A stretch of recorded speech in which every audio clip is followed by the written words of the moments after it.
예, 오늘 하나님께서 우리에게 주신 말씀 우리 함께 보도록 하겠습니다. 하나님께서 우리에게 주신 말씀은 출애굽기 19장 1절에서 6절까지의 말씀입니다. 출애굽기 19장 1절에서 6절까지의 말씀을 우리 함께 보도록 하겠습니다.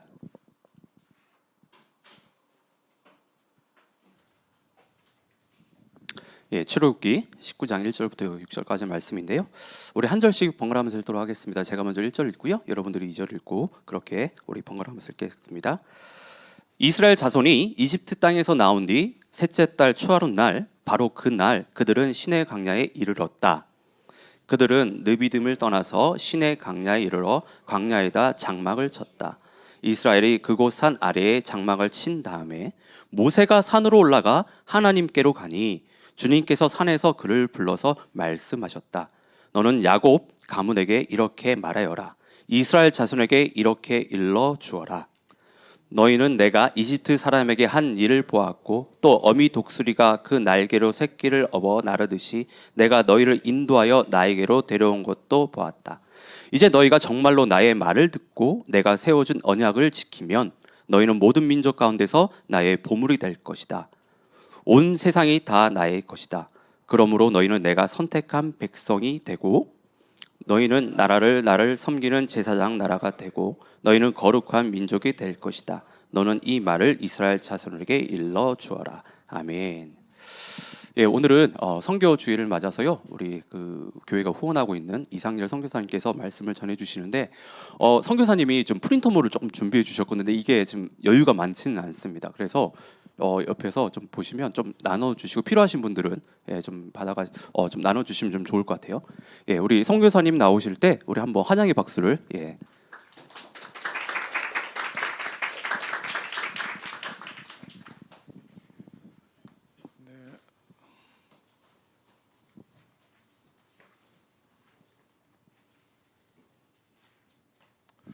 안녕하세요. 1년에 한 번씩 보는데 오늘 숫자가 많네요. 중간에 무슨 일이 일어난 거예요?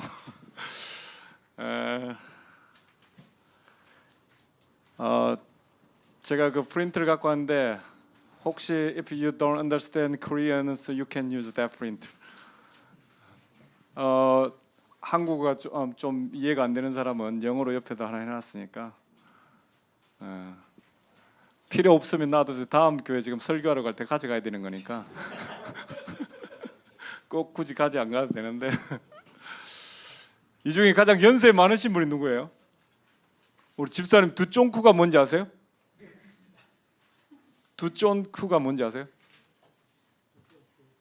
모르죠? 저도 최근에 알았습니다. 두쫑쿠를 모르시는 분, 뭔 말인지 모르시는 분 다 아는구나. 집사님 모르시죠? 우리 시대가 이렇게 됐습니다. 저도 이제 전혀 모르는데 한국에 가장 핫한 게 두쫑쿠라고 그러더라고요. 맞아요? 여기 뭐 한남마트에도 막 팔고 이러더라고요. 두쫑쿠라. 두바이 쫀득 쿠키? 말도 희한하게 만들어가지고 저는 사실 별로 안 좋아해요. 왜냐하면 당이 약간 있는데 너무 달더라고. 근데 이제 두쫑쿠 여기 잘 만드는 데가 있어요. 밴쿠버에? 혹시 아는 데 있어요? 두쫑쿠 먹어본 사람? 어디가 맛있대요 혹시? 성규 어디가 맛있어? 회사께. 뭔지 모르죠. 먹어봐야 알지. 좀 두쫑쿠가 좀 땡기는 느낌이잖아. 지금 막 그 성규 우리 형제 회사가 맛있다고 그러니까. 이것도 이제 우리가 땡긴다라는 표현이죠. 땡긴다는 표현인데 표준은 아니에요. 땡긴다라는 표현은 이제 사투리인데 이제 경상도나 전라도 쪽에서는 땡긴다라는 게 뭐냐면 뭔가 내가 뭘 먹고 싶을 때 땡기는 것도 땡기는 거잖아요. 그 다음에 이제 사람을 우리가 팍 끌어당길 때도 땡긴다라는 표현을 하는데 오늘 설교 제목은 그 사투리를 좀 썼습니다. 땡긴다. 이제 땡기는 교회가 되면 좋겠다. 그런 생각이 드는데 이건 좀 이제 선교학의 용어가 있거든요. 그 용어가 있는데 이걸 한국어를 좀 표현하면 어떻게 순수한 걸 좀 쓸 수 있을까 고민하다가 이 단어를 사용한 거예요. 그래서 이 중에 우리 늘봄 우리 저 나단 형제랑 결혼을 했잖아요. 근데 형제들이 많은데 왜 나단 형제야? 뭐 지금 실수하고 뭐 여하튼 잘못됐다라고 이제 후회할 수도 있는데 왜 나단 형제였을까? 운명이라고. 주님은 아닌가 보지. 우리가 이제 운명이라고 할 때 뭔가 땡기는 게 있을 거 아니에요. 지금 형제들이 많은데 나단이가 딱 땡겼다는 거예요. 그게. 이제 그게 땡긴다라는 그런 표현인데 어떤 사람이 땡기기도 하고 우리가 어떤 사람을 땡겨오기도 하고 그리고 또 오늘 예배 마치고 또 종쿠를 좀 먹어야 되겠네. 그 땡긴다는 거. 이 모든 게 땡긴다는 한 단어의 뜻인데 영어에도 그런 단어의 뜻이 있을까요? 어떤 노름 고민도 해봤는데 오늘 본문의 말씀은 사실은 구약에는 하나님이 선교를 하셨을까요? 안 하셨을까요? 구약에는 보면 신약에는 보면 너희 제자를 삼아라, 뭐 너희는 가서 전하라, 뭐 땅끝까지 전하라, 뭐 마태복음 2장 8절 같은 경우는 지상의 명령이다, 막 이런 말을 많이 하시는데 그러면 구약에는 하나님이 선교도 안 하시고 뭘 하셨을까? 에 대한 얘기를 좀 하고 싶습니다. 그래서 출애굽기 오늘 19장 말씀은 앞에는 뭐냐면 이스라엘 사람들이 이제 430년 동안이나 광야에 그 이집트의 노예는 아니죠. 처음에 간 거는 노예는 아니니까 그 안에 살다가 430년 뒤에 나오는 얘기예요. 430년 뒤에 뭐라 그러냐면 내가 약속한 땅으로 가라 그러는 거예요. 여기 캐나다에 태어나신 분 이 중에 한국에서 안 태어나신 분 이 중에 우리 사모님 한국에서 안 태어나고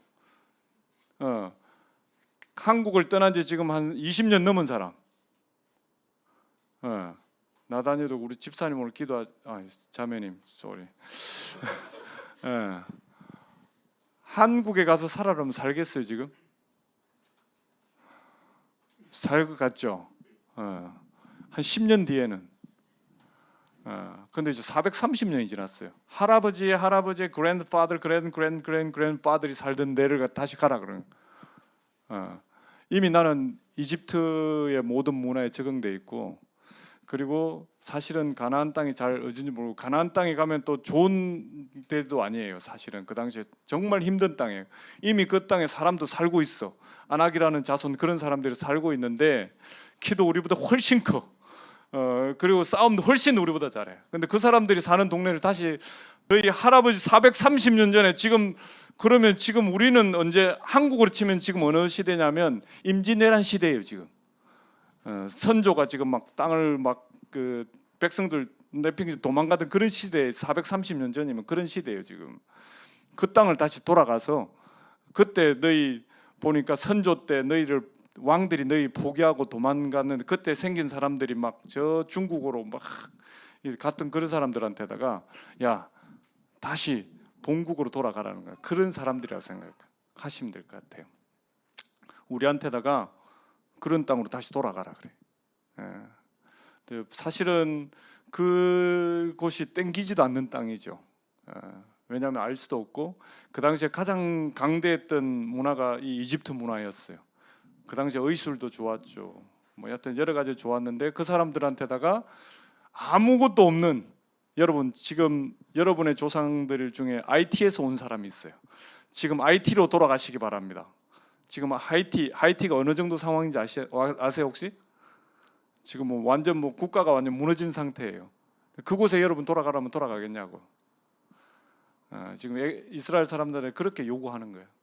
그 돌아가라고. 이런 사람들한테다가 하나님이 왜 이스라엘 백성들 꺼냈을까? 돌아가라고 했을까? 그 사람들한테다가 하나님은 이제 구약에 좀 선교학적으로 좀 보고 싶은데 구약에는 신약에는 나가라 보내라 뭐 샌딩하는 선교라고 생각한다면 오늘 구약에는 선교를 어떻게 보냐면 불러들이는 선교예요. 그래서 한국말로는 구심 선교라고 얘기하고 좀 센트리페탈 미션이라 그래요. 좀 그 책의 내용이 나와 있습니다. 하여튼 하나님이 요구하는 것은 뭐냐면 신약에는 계속 보내는 그런 선교였지만 구약에는 하나님이 모델을 만드는 선교였어요. 그래서 이스라엘 백성들을 왜 하나님이 부르셨을까? 왜 이스라엘 백성들을 그 광야 그 애굽에 잘 살고 있는데 왜 더 힘든 가나안 땅으로 보냈을까? 왜 더 힘든 상황으로 만들었을까? 라는 걸 우리가 좀 고민해 봤으면 좋겠어요. 그래서 이 하나님이 보내는 구약에 이것을 뭐 어렵게 얘기하면 구심선교라고 얘기해요. 그래서 이제 좀 땡기는 조금 쉽게 표현하면 땡기는 선교를 하셨는데 그 땡기는 선교 특징들이 몇 가지가 있는데 첫 번째는 뭐냐면 그 하나님이 그 공동체 중심에 계셨던 거예요. 하나님의 임재가 공동체 중심에 있었어요. 그래서 보니까 4절 한번 볼까요? 4절 나오나 이게? 예, 한번 같이 읽어볼까요? 시작.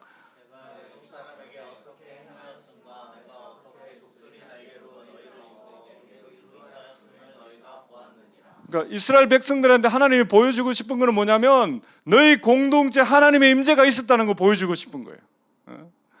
보니까 애굽 사람들에게 어떻게 행했는거 봤냐고. 너 애굽 사람들한테 하나님이 어떻게 했는거 봤냐고. 두 번째로는 독수리 날개를 어떻게 업어 옮겼는지 너 봤냐고.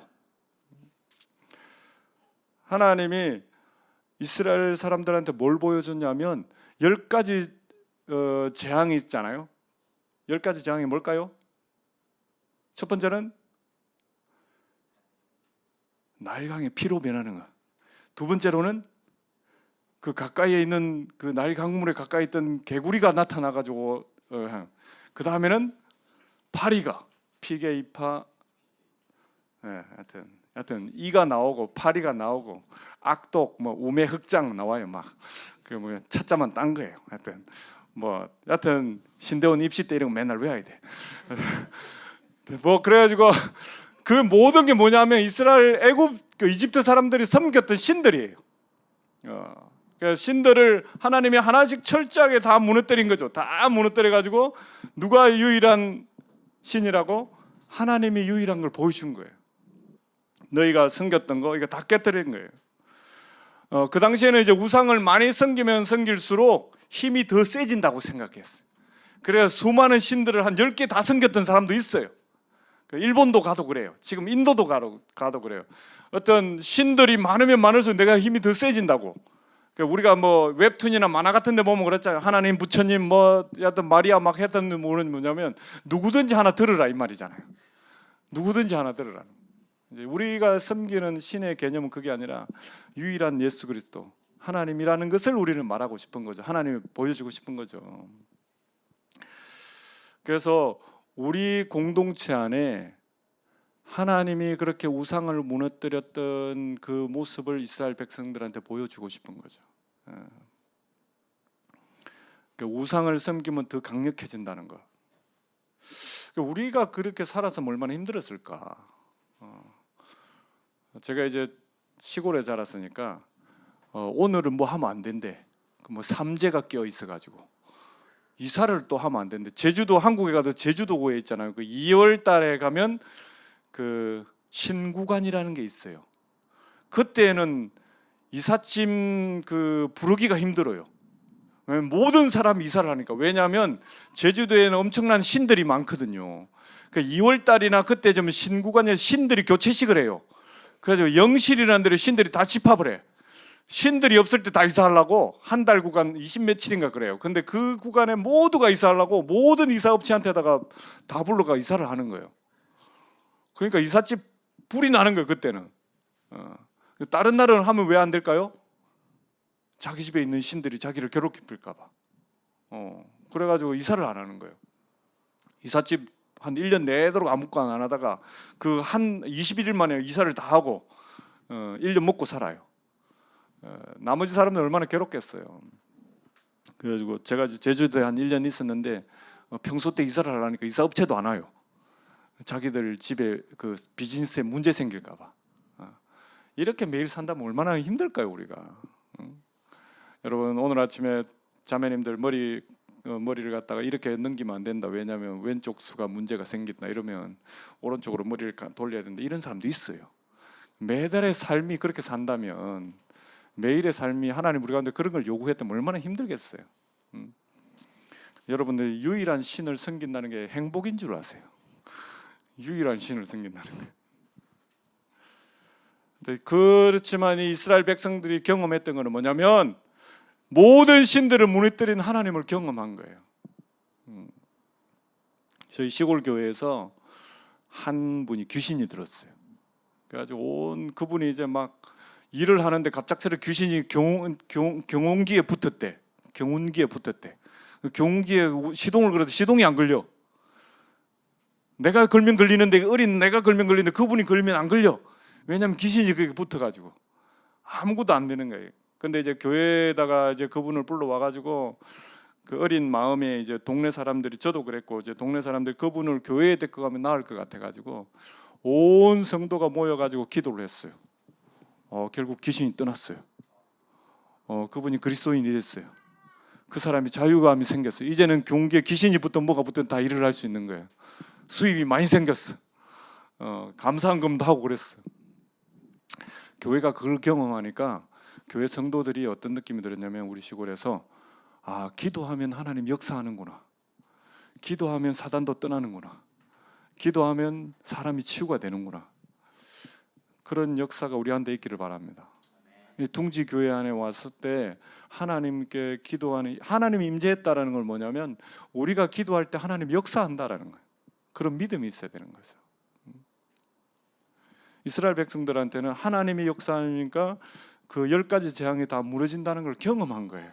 하나님이 살아계셨기 때문에 우리 공동체 안에도 그런 역사가 있기를 바랍니다. 구심적 선교라는 게 뭐냐면 이 하나님의 역사를 교회 안에서 볼 수 있는 거예요. 하나님의 임재를 교회 안에서 볼 수 있는 거예요. 우리가 오늘 찬양 우리 지영 형제 잘했어요. 막 지영 형제가 막 하나님이 임재할 줄 믿습니다. 있는데 뭘 믿어 자꾸. 지금 이 시간 우리 가운데 역사하고 있는 줄 믿는 거죠. 있는데 우리가 이렇게 하나님께 높이 겸손하게 드리면 하나님이 역사할 줄 믿습니다.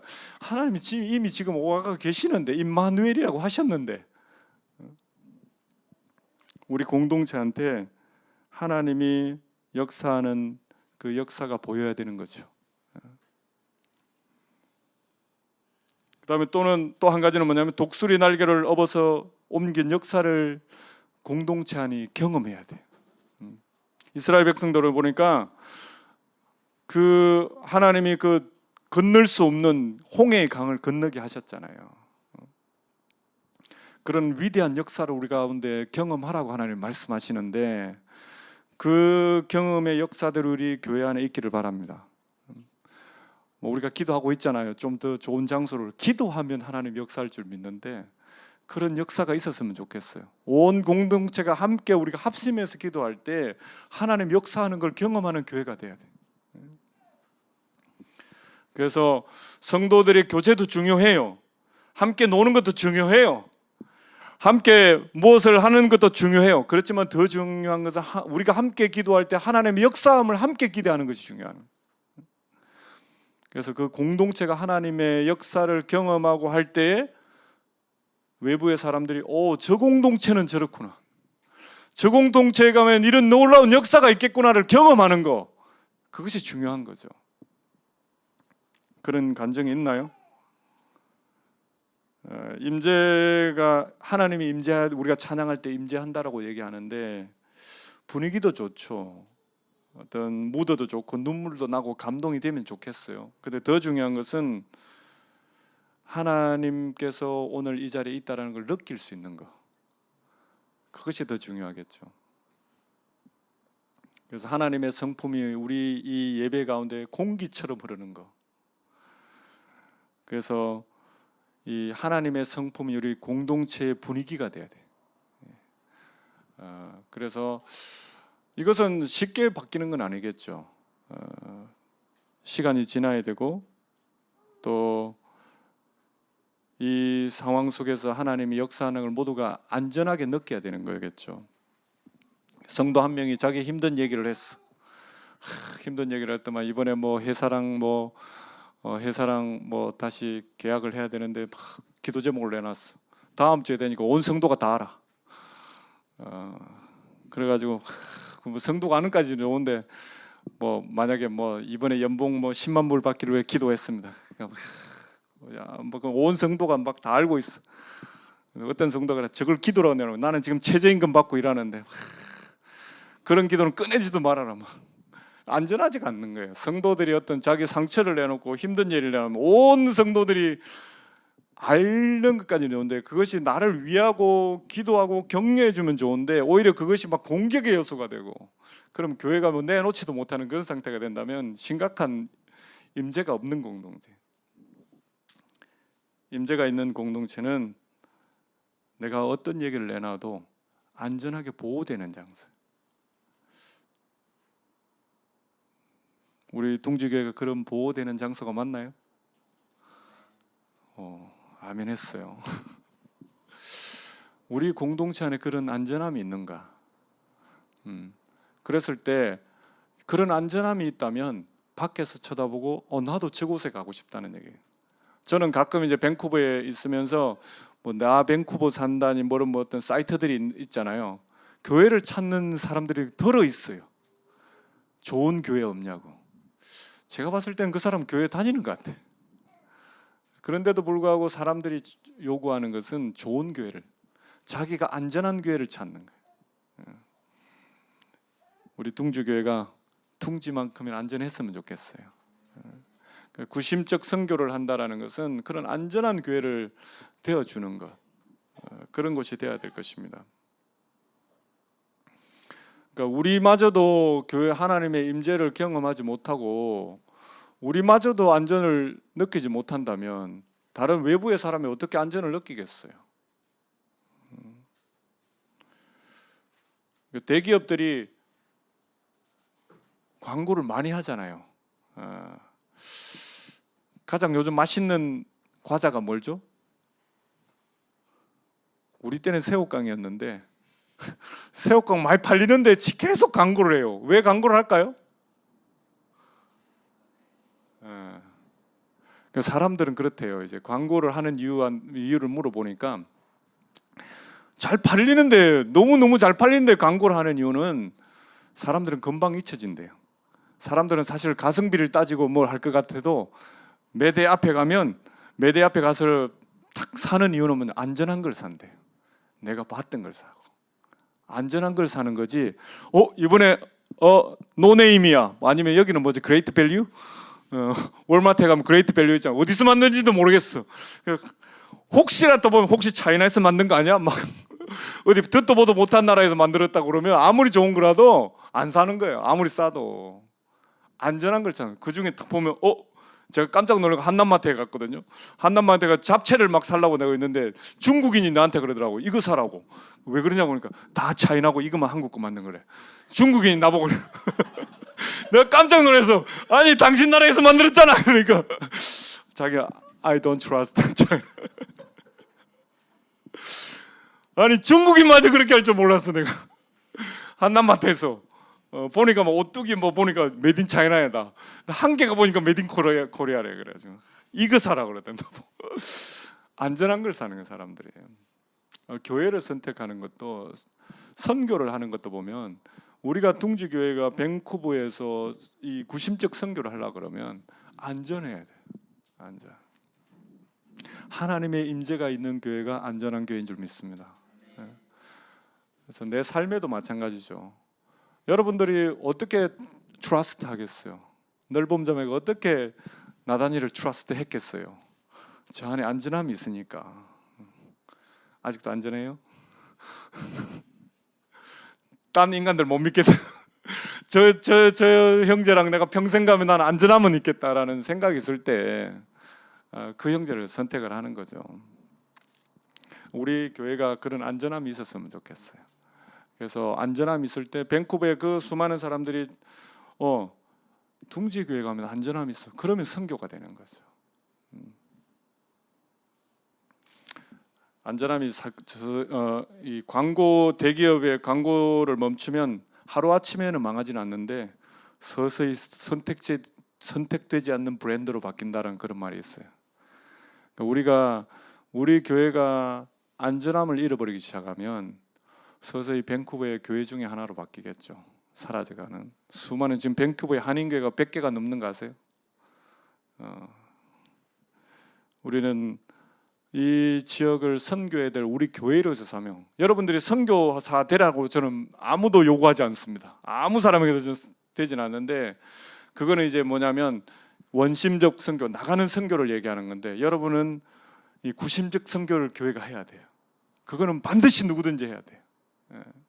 그러려면 여러분들이 안전한 공동체라는 걸 보여줘야 돼요. 그 다음에 이제 그 구심적 선교를 하는 공동체의 특징은 두 번째로 뭐냐면, 공동체 구성원의 정체성과 삶 자체가 정은이 돼야 돼. 위트니스가 돼야 돼. 예. 6절에 보면 너희가 내게 대하여 제사장 나라가 되고 거룩한 백성이 되리라. 너는 내 말을 이스라엘 자손에게 구하라라고 되어 있어요. 이 땡기는 교회, 구심적 선교의 특징은 뭐냐면, 이스라엘 백성들이 그들을 삶을 통해서 하나님을 증명했어야 했어요. 즉 이스라엘 백성들이 이방 민족이 봤을 때 땡기는 민족이 되었다는 거예요. 나도 저 사람들처럼 되면 좋겠다. 나도 저 사람들처럼 살았으면 좋겠다. 나도 저들이 섬기는 하나님을 섬겼으면 좋겠다 라는 그런 땡김이 있어요. 끌림이 있어야 되는데, 그 땡기는 요인이 뭐냐면 출애굽기 19장 5절 6절에 보니까 제사장 나라 거룩한 백성이 되는 거예요. 제사장은 뭘까요? 우리는 다 거룩한 백성이고 왕 같은 제사장이라 그랬어요, 다들. 제사장이 뭘까요? 구약에는 제사장이 했던 일은 뭐냐면 자기의 죄를 위해서 사는 사람이 아니라 남을 위해 사는 사람이에요. 만약에 우리 치영 형제가 죄를 지었어.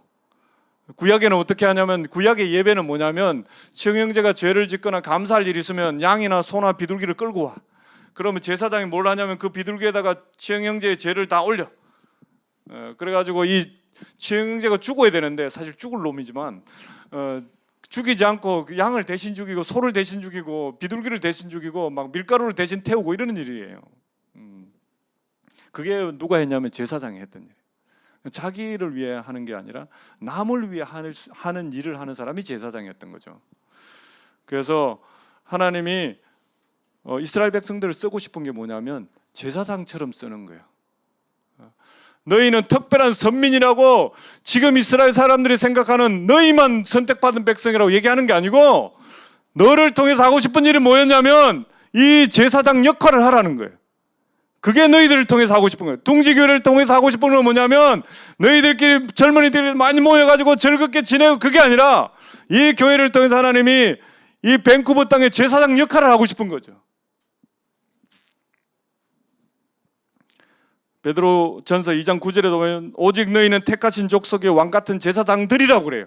이제는, 옛날에는 이스라엘 백성들만 모델로 삼았지만 이제는 모든 믿는 사람들한테다가 너희는 다 제사장이라고 그래요. 왕 같은 제사장이라고 그래요.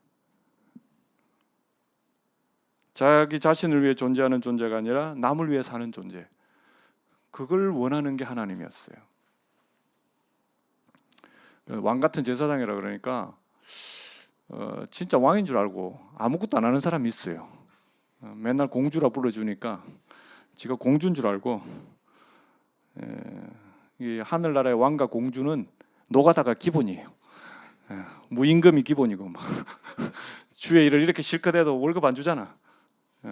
내 삶에 힘들어 죽겠는데 교회 안 오면 혼내, 막 반주 안 하면 혼내, 막 주의 나라의 왕과 제사장은 노가다와 그 무임금이 그 기본 존재로 깔리니까 그런 거에 실망했다면 빨리 교회를 떠나시기 바랍니다. 상처 입은 이들이 교회에 왔을 때 그들의 상처를 듣고 그들을 안전하게 보호하고 하나님께 기도해 주는 사람, 그런 사람이 제사장의 역할이에요. 어젯밤에도 우리 같이 사역하는 목사님 사모님, 목사님 딸이 어젯밤에 이제 밴쿠버 하스피털에서 이제 애를 낳는데 갑작스럽게 자연분만이 안 돼가지고 막 제왕절개 수술을 들어간다고 그래가지고 밤에 난리가 났어요. 우리 목회자 몇 명 모임에서 막 기도했어요. 아이를 이제 제왕절개 수술 꺼냈는데 호흡이 안 된다고, CPR을 하고 있다고. 그래가지고 막 그때 다 켜놓고 기도했어요. 하나님 살려달라고 기도했는데 그래서 막 밤이 지나서 저도 이제 막 새벽에 설교 준비하다가 막 깨가 또 기도하고 뭐 어떻게 됐는지 모르겠더라고. 막 같이 이제 목사님들이 기도했어요. 아침에 조금 전에 이제 오는데 이제 카톡이 올라왔어요. 아이가 정상이 됐습니다. 기도는 그런 것 같아요. 공동체가 그렇게 기도의 응답을 받아야 돼요. 그래서 우리가 같이 누군가를 기도하고 우리 둥주교회가 그런 역사가 있었으면 좋겠어요.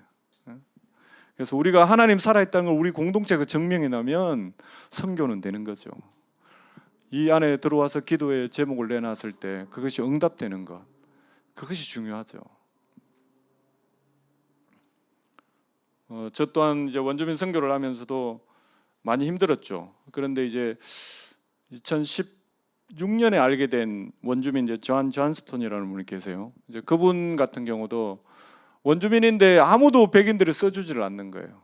그래 건축업을 하면서 이제 본인의 마음은 사역자로 좀 섬기고 싶은데 백인들이 뭐 잘 믿어주질 않으니까 그분과 이제 원주민 어느 학교를 저희가 한 1년 정도 하니까 신뢰감이 저한테 생겼어요. 그래서 이제 백인 멀티플라이라는 메노나이트 브레드런 단체에서 저한테다 부탁을 해서 혹시 너가 아는 사람 중에 원주민 중에 사역자로 좀 쓸만한 사람이 없냐, 자기들이 고용하겠다고.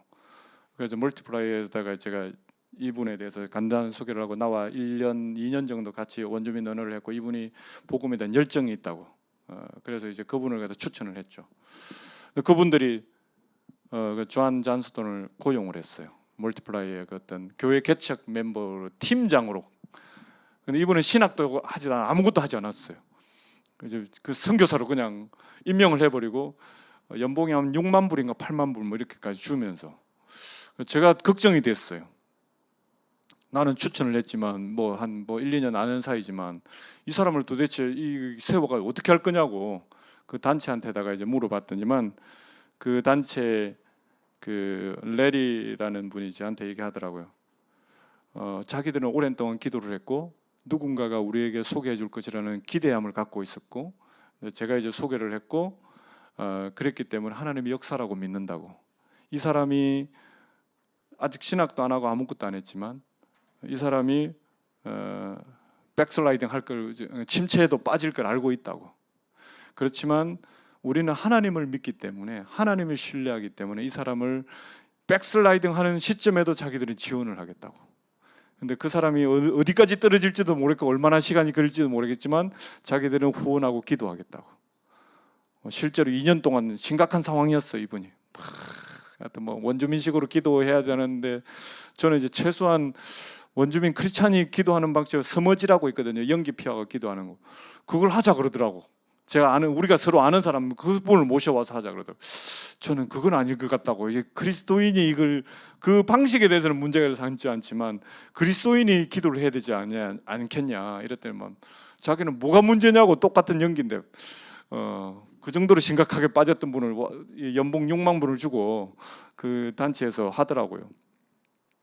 근데 이제 나중에는 그분도 이제 좀 나름 신학적 정리가 되고 나서 작년인가 목사 안수를 받았어요. 원주민 방식으로 이제 하고 해서 이제 그분이 2년 한 3, 4년 지났고 아니야 6, 7년이 지났구나 지금. 그런데 이 상황에서 정말 도전을 저희가 많이 주는 사람으로 바뀌었어요. 제가 이제 원주민을 그분을 통해서 많이 이제 배워요. 원주민 그리스도인들에 대해서. 그래서 이 한 사람이 우리가 기도하고 기대했을 때 우리 그 원주민 공동체 안에서 위대한 사역자로 바뀐 것이죠. 그런 우리 교회에서도 둥지 교회에서도 이런 체험이 있었으면 좋겠어요. 한 사람이 회복되는 걸 우리가 함께 공동체가 보고 우리의 기도의 열매로 아이가 CPR을 하면서 지금 죽을 것 같다는 아이가 우리 기도로 회복이 됐으면 좋겠고 또 오랜 기간 기다려야 되지만 그런 사람들이 훌륭한 리더로 바뀌는 것 그런 것이 공동체 안에 그런 역사가 보일 때에 사람들이 이 공동체를 찾아오고 싶지 않겠어요? 그런 공동체가 되었으면 좋겠습니다. 근데 이게 모든 사람들이 이제는 경험하도록, 구약에는 이제 출애굽기 같은 경우는 이스라엘 공동체를 막 부른 것 같지만 사실은 요엘서의 말씀에 보면, 요엘서 2장 말씀에 보면 그 위에 내가 내 영을 만민에게 부어주리니 너희 자녀들이 장래일을 말할 것이고 늙은이들은 꿈을 꾸며 젊은이들은 환상을 볼 것이고 그때 내가 또 내 영을 남종과 여종에게 부어줄 것이라고 되어 있는데, 이거 보면 구약의 하나님이 이스라엘 백성만 크게 부르고 할 것 같았는데 그게 아니고 각 사람은, 구약에도 각 사람들한테 하나님이 역사하겠다는 거예요. 구약에도. 근데 위대한 목사나 선교사에게만 그런 게 역사하는 게 아니라 하나님이 모든 사람한테 역사하고 싶은 거예요. 구약에서부터. 오늘 기도 응답되고 이런 게 선교사만의 일이 아니고 이재성 목사님의 일이 아니라 우리 모두가 기도하면 일어날 수 있다라니. 모든 자녀들이 예언할 것이고, 자녀들 예언할 것이고 이랬는데 나 선교만 빼고 막 이런 건 아니잖아. 나도 예언할 것이고, 더 놀라운 거는 노인들이, 늙은이는 꿈을 꾼다는데 늙은이는 조만간에 무덤에 들어가셔야 될 분들인데 그 사람들이 꿈을 꾼다니까. 제가 깜짝 놀랐는데 미국에 제가 선교 단체에 가 있는데 어떤 일이 있었냐면 그 단체에 저를 올해가 갔어요. 3년 4년 전에 갔는데 너무 갔는데 저를 위해서 후원하고 기도해 주겠대요. 그 어떻게 하시고 알았냐고 그러니까 선교사님을 통해서 어떻게 연결돼서 부른 거예요. 갔더니만 모인 분들이 평균 나이가 한 80세 정도 돼요. 75세에서 80세. 다들 머리가 하얘. 머리가 까마신 분은 가발이거나 물들였거나. 다들 그냥 연금으로 살고 조만간에 돌아가실 분들이야. 근데 그분들이 기도를 하면서 후원을 하기 시작하더라고요. 전 세계에 1,700명의 선교사를 후원하고 있더라고. 한 달에 후원하는 금액이 20만 불이 US 달러로. 그분들이 월급이 있는 것도 아니에요. 근데 연금 받고 후원 받고 이래가지고 전 세계에 1,700명 선교사를 후원하고 있더라고. 그래가지고 아니 조만간에 돌아가실 분들이 실제로 그 후원하다가 돌아가신 분들 계세요. 하여튼 40-50분이 모여 계시는데 자기들의 사명은 최대한 죽는 날까지 선교하는 거였어요. 지금도 올 가을에 제가 그 모임에 가야 되는데 꿈을 꾸고 있었어요. 그분들이. 곧 돌아가실 분들이. 근데 자기들은 이 더 많은 선교사를 후원하고 2,000명을 넘기고 3,000명을 넘기는 게 목표였어요. 근데 그 말은 더 많은 후원을 만들어내겠다는 건데 자기 손녀들이 의사한테 돈 내놔라, 용돈 바쳐라, 출석부 첫 번째 손녀 얼마, 두 번째 손녀 얼마, 돈 내놓으라고 선교사 바꾼다고. 깜짝 놀랐어요. 자기들이 그런 꿈을 꾸고 있더라고. 더 많은 사람을 섬기겠다고. 저도 그 후원받는 사람 중에 한 명이 되고 너무 감격스러웠어요. 그래서 제가 그분들한테 그 얘기했어요. 제가 요엘서를 많이 설교도 했는데 노인들이 꿈을 꾼다는 게 이 땅에서 뭘 꾸는지 솔직히 나는 잘 몰랐는데 여러 어르신들을 보면서 제가 느꼈던 꿈을 꾸는 게 이런 거군요. 꿈을 꾼다는 게 이런 거군요. 그런 느낌을 받았어요. 하나님은 각자 여러분들한테도 그런 꿈을 꾸는 놀라운 역사가 있기를 바랍니다. 우리 교회가 그런 꿈을 꿨으면 좋겠어요. 마지막으로 이제 이 구심선교 또는 이제 땡기는 교회 특징은 뭐냐면 열방이 와서 보고 경험하도록 열린 공동체. 열방이 모든 사람들이 와서 보고 경험하도록 하는 열린 공동체라는 거죠. 5절에 보니까 세계가 다 내게 속했다라고 되어 있어요. 전 세계가 나한테 속해 있다라고. 내 말을 잘 듣고 내 언약을 지키면 너희는 열국 중에 내 소유가 되겠다고 되어 있죠. 출애굽할 때에 이스라엘 백성들만 나왔을까요? 누가 나왔을까요? 딴 사람 나왔을까요? 누가 나왔을까요? 옛날 번역은 온갖 잡족들이 다 나왔다 그랬어요. 보니까 이제 38절에 보니까 수많은 잡족과 양과 소와 심이 많은 가축이 그들과 함께 하였다고 되어 있어요. 그러니까 하나님이 그 출애굽할 때 이집트를 나올 때 이스라엘 백성들만 나오는 게 목표가 아니었어요. 하나님 말씀을 따르는 사람들 모두를 데리고 나오는 게 목표였어요. 그래서 온갖 잡족들이 나왔다 그랬어요. many other peoples. 영어로는 좀 순화된데 한국말 온갖 잡족이라는 게 이상하잖아요. 하여튼 모든 많은 민족들이 나왔어요. 왜냐하면 그들은 하나님 역사하는 거 봤거든요. 그리고 그들은 문설주에 피를 발라서 그대로 따라 했거든요. 살았거든요. 그렇게 하니까 산 걸 경험했거든요.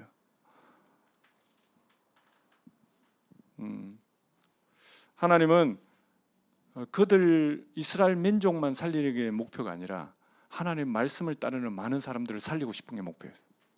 그래서 다른 민족을 버리신 게 아니라 다른 민족도 구원하시는 게 목표예요. 이스라엘을 모델로 만들고 싶은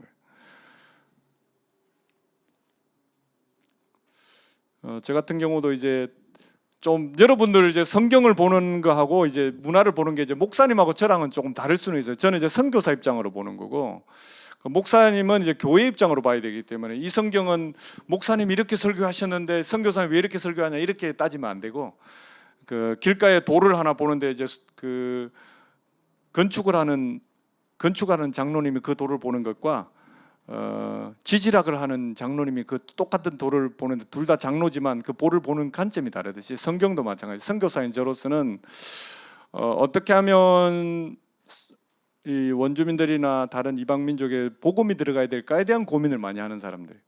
우리 이재성 목사님 같은 이제 교회 목회를 하시는 분은 하나님 말씀은 우리가 이렇게 살아야 된다라는 어떤 기준을 많이 얘기하는 건데 이번 다음 토요일 같은 경우 이제 저 같은 경우 이제 원주민하고 그 다음에 인도 분들하고 펀자비 분들하고 그 다음에 아프리카 케냐 성도들하고 한국에 이제 시애틀에 사는 분들인데 한국 문화를 전통을 하시는 그런 분들 모임이 제가 행사를 주최를 해요. 근데 이제 일반 목사님들이 오면 야 그거 뭐 이상한 원주민 노래 부르고 막 그게 무슨 예배냐 이렇게 얘기할 수 있지만 저는 그런 거 있잖아요. 그 장애인들이 조금만 걸어도 박수 치는 거 있잖아요. 애가 막 금방 일어나는 박수 치듯이 원주민들이 교회 와서 이 공연을 하는 것마다 저는 박수를 칠 정도의 선교사 입장으로 얘기하는 거예요. 그래서 이거 성경적으로 맞냐 안 맞냐 이런 식으로 이제 목사처럼 따지기 시작하면 선교 고모가 아무것도 안 되는데 토요일 날 이제 저희가 The Celebration of Cultures라고 해가지고 그분들을 모시고 저는 예배라고 생각해요. 저는 예배라고 생각해 그 모임을 합니다. 그래서 원주민들이 교회 오기가 트라우마의 현장인데 쉽지가 않아요. 근데 이번에 같이 오기로 됐어요. 그래서 몇 분이 오실지는 모르겠는데 여러분들도 몇 분 오신다 그랬죠? 하여튼 점심 제공하니까 돈 내면 오셔가지고 같이 좀 즐겨주셨으면 좋겠고 이게 무슨 예배냐 이렇게 하지 말고 저들이 교회를 왔다 라는 그런 관점으로 보여줬으면 좋겠어요. 저희는 기대하는 것은 계시록 7장 9절에 각 나라와 민족과 백성과 방언이 천국 가면 하나님을 예배할 텐데 원주민도 원주민 문화대로 한국은 한국 문화대로 아프리카 사람은 아프리카 문화대로 하나님을 예배할 거예요. 그런 의미에서 만들어 놓은 건데 물론 그들이 우리가 오늘 예배하는 것처럼 그렇게 하나님을 예배했으면 참 이상적인 그림입니다만 아직은 불가능한 상태라서 이렇게 모임을 계속 하고 있어요. 그래서 이번 토요일 날 문화적인 예배를 같이 하려고 하고 있어요. 그래서 다소 부족하더라도 박수를 쳐서 이것이 결국은 하나님께서 역사하는 그런 최종 고울까지 가겠다는 목표는 가지고 있는데 지금 이런 시도들을 해요. 그래서 우리 공동체가 열방이 보고 경험하는 그런 때로는 예수 안 믿는 사람들이 와서 하나님을 조금이라도 경험할 수 있는 그런 예배도 돼야 되겠고 오늘 제가 사실은 오늘 와가지고 서서 찬양하자 하는데 모르는 찬양이 너무 많더라고. 몇 곡 되지도 않는데 그리고 찬송가를 언제부터 찬송가 이래 바뀌었나 순간 뭐 하여튼 찬송가 같긴 했는데 한국 이제 문화를 다 잊어가는 것 같아. 한국의 어떤 찬송가 옛날에 불렀던 찬송가가 아니라 갑자기 이상한 노래를 부르니까 제가 유심히 옆에 분들을 봤어요. 이 노래를 따라 부르고 있는 거. 자매님 안 부르더라고요. 하여튼 몰랐었죠? 아는데 한거하는 건가? 잘 모르겠더라고 나는 잘 모르겠는데 그만큼 이제 문화적인 차이가 난 거죠. 그럼에도 불구하고 그런 사람들을 격려하고 함께 끌어갈 수 있는 거 그것이 열린 공동체라는 거예요. 그래서 저도 이제 선교사로서 늘 고민하는 것은 내 기준까지는 안 올지라도 그들이 발걸음을 들일 수 있는 그런 공동체를 만드는 것 그것이 목표입니다. 그래서 우리 교회가 계속 우리 둥지 교회가 이런 분위기를 만들어가고 있는가? 그러니까 교회의 사명은 구심선교는 땡기는 교회는 분명히 해야 돼요. 그런 교회를 만들어가기 위한 작업들을 어떤 것을 하고 있는가 하는 고민이 해야 된다고 저는 생각이 듭니다. 그래서 교회 안에다가 어때 우리 뒷마당에다 꽃을 갖다 놓으면 벌들이 많이 모이겠죠. 그래서 벌들이 꿀을 만들겠지만 거기다 썩은 것들을 계속 갖다 놓으면 파리들이 꼬이겠죠.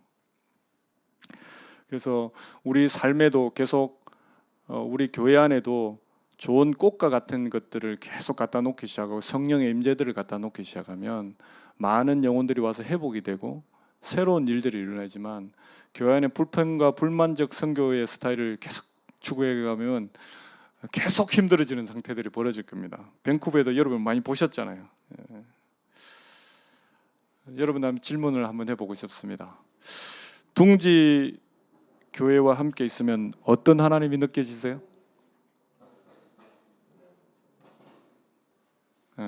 둥지 교회에 여러분 오늘 올 때에 어떤 하나님이 연상이 되어서 교회에 왔습니까? 조금 더 개인적인 질문을 하고 싶다면 여러분과 함께 있으면 어떤 하나님이 느껴질까요? 다른 사람이 여러분의 말과 행동에서 어떤 하나님이 느껴질까요? 뭐 잘 살아라, 뭐 거룩하게 살아 이런 거 얘기하는 게 아니라 어떤 하나님이 느껴질까요?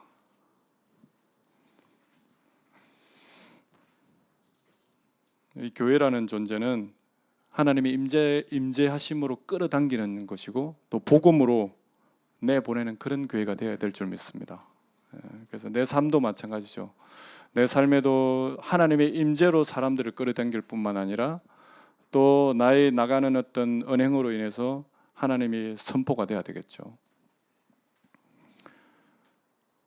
그래서 여러분이 이 둥지교회가 땡기는 교회가 됐으면 좋겠습니다. 밴쿠버에서 땡기는 교회가 돼야 되겠고 또 뿐만 아니라 여러분이 좀 땡기는 그리스도인이 됐으면 좋겠어요. 그렇게 되기를 예수 그리스도 축복합니다. 기도합시다.